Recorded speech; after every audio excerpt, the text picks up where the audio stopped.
पिछले एपिसोड में आपने सुना कि कैसे राजन पूरी तरह से टूट चुका है।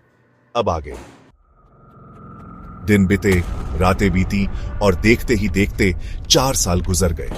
उन 4 सालों में जेल में एक ऐसा जानवर पैदा हो चुका था जिसे ना मौत का डर था न किसी और चीज का।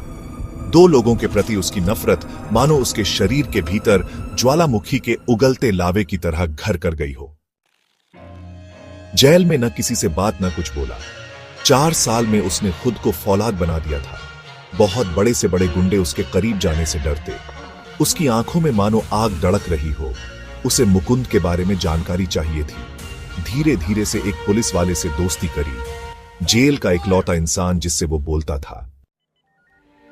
उसकी मदद से मुकुंद और रमिला के बारे में पता करवाता। मुकुंद और रमिला की हर खबर उसके पास भी पहुंचती। कैसे उसके जेल जाते ही मुकुंद के पास पैसे आए, कैसे रमिला अब मामूली काम वाली नहीं रही, हर खबर उस तक पहुंच रही थी। आखिर वो दिन आया जब जानवर जेल से बाहर आया।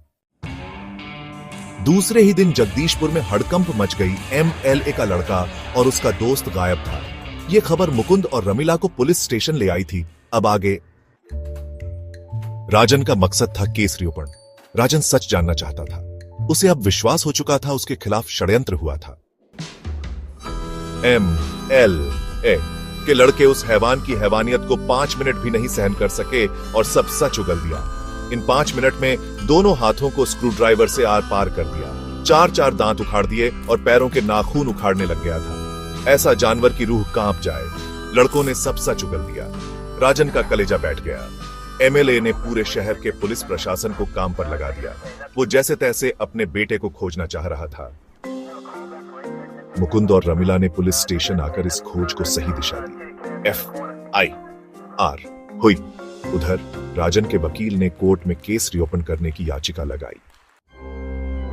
सुबह उठते ही MLA के घर पर लेटर था।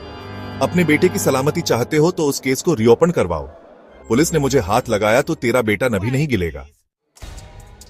MLA को डर का पहली बार आभास हुआ। इतना हाई प्रोफाइल केस होने की वजह से कोर्ट ने याचिका मान ली। वही कोर्ट, वही केस और उसी रात की बात पर अदालत फिर जुड़ी। अब राजन की बारी थी। फर्क सिर्फ इतना ही था। आखिर क्या हुआ था उस रात? क्या थी वजह मुकुंद और रमिला के षड्यंत्र की? जाने अगले एपिसोड में। तब तक चैनल को लाइक करें, सब्सक्राइब करें और बेल आइकन का घंटा दबा दें।